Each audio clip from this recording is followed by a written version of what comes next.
everyone, and welcome to our Quinton House Nursery Early Years podcast. We've got the whole team here. My name is Mrs. Kinross and I'm the manager at Quinton House Nursery. I'm Mrs. Page and I'm a nursery practitioner. I'm Miss Welton and I'm also a nursery practitioner. I'm Miss Sims, I'm also a nursery practitioner. Between us, we've got over 45 years early years experience, and we're bringing you this podcast to inform you of the learning that takes place at Quinton House Nursery and to share our top tip ideas with you. This podcast today is all about personal, social and emotional development. Our personal, social and emotional development incorporates lots of different aspects, including independence, their self-awareness, their emotions and how they really look after themselves. So we'll get kind of kick-started into it. And we'd really like to kind of start with how we best support the children with settling in. Mrs. Peach, would you like to tell us a little bit about it? I certainly would. Welcome everybody. We always look forward into welcoming our new children in September to Quinton House Nursery, as well as our previous children coming back for their next year. Lots of fun to be had. The children are all supported very well by every one of us, as well as their families. When we have a new child, they may find a friend by themselves, they may mix in well, or they may just need that little bit of assurance, and we'll actually buddy them up with somebody that can then help them and guide them of all the things that we do in the nursery during the day. But here, if they just need, we're here if they need us, if they just need a little bit of reassurance, like a little cuddle or just a little prompt that mummy or daddy will be back later. You know, they've only gone for a cup of coffee or something. Yeah, absolutely. Like that, yeah. And when they go home, they get a little welcome pack, and that will help them as well to settle in, because we've actually put in there some like pictures that they can actually look at.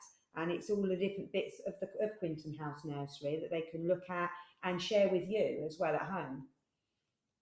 And they can talk lots about what they've been doing during their session when they first started, and they can show you around the nursery really. Yeah, absolutely. It's all that kind of that first look at Quinton House. Obviously, when children come in to see the nursery, to see the setting, and then the settling in sessions, as Mrs. Peach has just mentioned. So it really kind of eases them into nursery life, doesn't it? And we look. I mean, all of us will make them really welcome and look after them. Yeah, absolutely. Obviously, a really important aspect of personal, social, emotional development is that it's all 7 areas of the early years interweave and link to each other. Sometimes it's really hard to find resources out there that are for personal, social, emotional development. Miss Welton, do you want to share some of the amazing resources we use here? Yes, absolutely. I think we're so lucky at Quinton House School because we have such amazing resources that we can offer to the children. So we obviously have our resources around us that we like to use mainly here is mirrors for them, emotional shapes, these soft shapes that they can familiarize themselves with, giving them the opportunity to understand all the different emotions that they might go through, and it helps them widen their vocabulary when chatting about, amongst themselves or to us as well, or even to you guys. We have lots of displays around the nursery that really incorporate your families, their families, even our families, so that they realise, that we're all in the same we're all in the same community here, and it sort of just makes it more of a home from home kind of feeling. Yeah, because they sometimes think, don't they, that we don't have families either. It's nice for them to see our families, like our husbands or our children or partners or who lives with us as well. So it's really nice. Yeah, absolutely. And I think we're so lucky because we have such a wide range of stories in our nursery that actually are available to you guys as well. Some that we really, really enjoy are In My Heart is a really, really great one for emotions. Please, Mr. Panda, and Don't Worry, Little Crabs. Little Crabs, sorry. And we have made sure that they are also available to you on YouTube if you want to have a look at those at home. You can find them in your local library. The children have access to them here, and even in our library within our school. We always have a wide range of books as well for them to be able to take home when they do library with us. And so, Mrs. Kinross, you're great with all the emotion stories because this is what you specialise in with your talking time. Absolutely, yeah. We read lots of stories. In fact, each week we focus on a new story which is linked to personal, social and emotional development through our talking time sessions. So our talking time sessions is our PSHEE curriculum. We call it talking time because it's much more friendlier with the children than PSHEE at this age. It's delivered weekly through fun games, stories, songs, and just discussions with them, just to talk about the different aspects of PSHE at this age. So the 6 areas we talk about across the year are me and my relationships, rights and respect, valuing difference. We have a safety topic. We also talk about growth and change, and also being my best, which is obviously also encouraging them about being proud of themselves and talking about all the things that make them happy.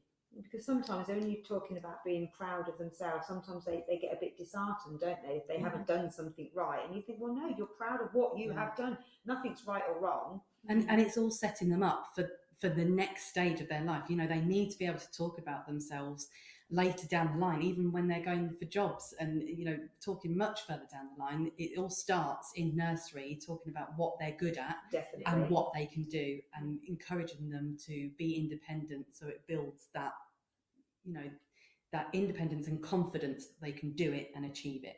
So that all comes into this area of learning, doesn't it? Absolutely. So yeah, we have lots of fun in our talking time sessions, and yeah, many books out there that can be used. I'd also like to hear a little bit more from Miss Welton about independence and confidence, because that's such an important aspect. You know, as I said, you know, for going through their lives, going through, you know, the next stage into reception, but all the way through their lives. Miss Welton, would you want to tell us a bit more? Yeah. So I mean, as we said before, you know, it's this self-assurance within themselves, and having the self-pride, being able to say what they feel that they are good at, and, you know, things that they enjoy and what makes them unique is so important, because as you said, later down the line it does get used more and more and more. And you're right, as it does start as early as nursery, and so it's a big achievement to be able to already discuss these things. So it's having the confidence to collaborate with each other as well, sharing their ideas and sharing things that they can bring to the table to really help each other out, and realising that we're all different, but actually we all bring things to the table that are just as good as each other, and we strengthen when we're as a group. And so, you know, also talking about, you know, being more independent and giving your children that independence. It's allowing them to make their own decisions and choosing their own activities. And, you know, even simple things, you know, your day-to-day things of actually getting themselves dressed, putting their own shoes on, getting themselves to walk independently, and, you know, giving them that confidence that they can do it by themselves. Because really what children want more than anything is little responsibilities. They love it. And I think it's so important to get that going as quickly as possible, to give them that confidence that they can do it. Yeah. How do we give them little responsibilities here? Because we do lots. Oh, we do loads, yeah.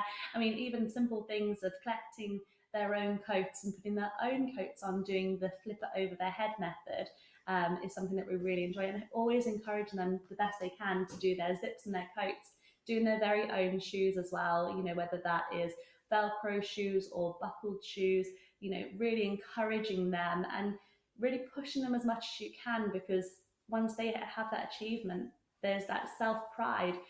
There's nothing quite like it. And it's also allowing them to do little things like take their bottle with them and take it to the table, holding the doors open. And it's really lovely, actually, because it also encourages their friends to see that they're being independent, but it's also encouraging manners as well, saying please and thank you for holding the door open for me. Absolutely. I was just about to say that's the other flip side of personal, social, emotional, encouraging them all to look after one another, not just themselves, and encouraging that actually respect for others, and saying things like please and thank yous. That comes into it as well. Yeah, absolutely. I was just going to say as well, when you said about giving them their choices, and I know sometimes with parents it's not always the right time that they need to. That I know sometimes parents are in a rush, so they think, oh, I want to do this, I want to do that. But perhaps if you said to your child, look, let mummy do it first, or daddy do it first, or so and so, and then you can do it, you know, so that it's not always their choice, because obviously you don't want them to have everything their way, but also it helps you as well, because you're not giving in to them all the time, sort of thing. So it's just helping them.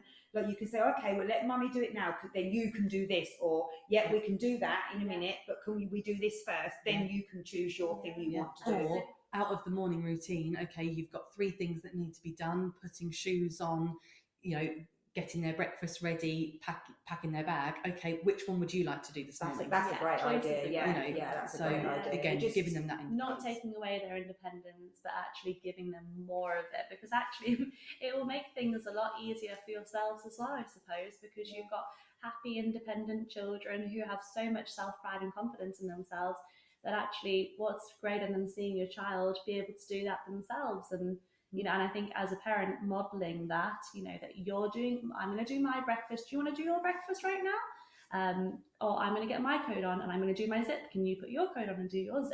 Yeah. So really just modelling it the best you can. Absolutely. Yeah. Amazing. Lots of ideas going on here. Just to kind of finish today's episode, Miss Sings, would you like to tell us a little bit about anything else parents and families can do at home to help? Yeah. So one great tool for families is our tapestry accounts. Observations and memos can be looked at together to encourage the children and share their moments of pride with you at home, which will build their confidence. Encouraging and allowing the children to choose and do things themselves as much as possible, it will help both you and your child. Yeah, absolutely. Definitely. Well, we really hope that this is just a small snippet of personal social emotional development. Obviously, our lovely nursery practitioners are here all the time, so if you have any questions, please do get in touch. But watch this space for our next episode. Yeah, it's going to be very exciting. Yeah, thank you very much. Thanks. Bye, everyone. Bye.